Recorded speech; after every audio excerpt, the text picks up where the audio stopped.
حضرت حلیمہ سعدیہ رضی اللہ عنہا فرماتی ہیں کہ میں نے اس بچے کو سفید کپڑے میں لپٹے ہوئے بچے کو دیکھا، حسن و جمال کو دیکھا، یہ اس بچے کی آنکھیں بند تھی، میں نے اپنی گود میں لیا۔ فرماتی میں نے اس کے سینے پر ہاتھ پھیرا، اس بچے نے آنکھیں کھولی لیکن مسکراہٹ سے میرا استقبال کیا۔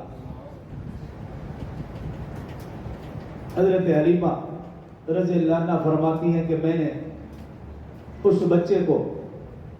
دودھ پلانے کے لیے اپنے قریب کیا۔ فرماتی ہیں کہ میری چھاتی، میرا سینہ جس کا دودھ خشک ہو چکا تھا، خوراک نہ ہونے کی وجہ سے میں کمزور دبلی پتلی ہو چکی تھی،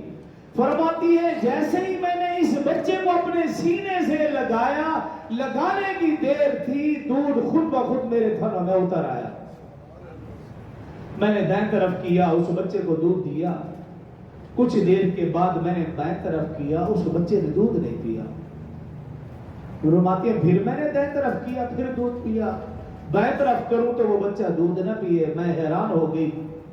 اللہ نے میرے دل میں یہ بات ڈال دی کہ یہ بچہ معمولی نہیں، انتہائی سمجھدار ہے، یہ بچہ جانتا ہے کہ میرا ایک اور بھائی بھی ہے 9 ملوک جو دودھ پیتا بچہ ہے، اگر آج میں نے اس کے حصے کا دودھ پی لیا تو کل قیامت والے میں اللہ کو کیا حساب دوں گا۔ رسول اللہ صلی اللہ علیہ وسلم نے بچپن میں دودھ پینے کے دوران بھی عدل و انصاف کو قائم کیا تاکہ رہتی دنیا تک رسول اللہ صلی اللہ علیہ وسلم کے عدل و انصاف کے ڈنکے بجتے رہے۔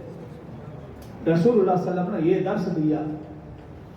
کبھی بھی رسول اللہ صلی اللہ علیہ وسلم نے اپنے بھائی کے حصے کا دودھ نہیں پیا۔ میں اور آپ تو اپنے بھائی کا حصہ اور مال کھا جاتے ہیں،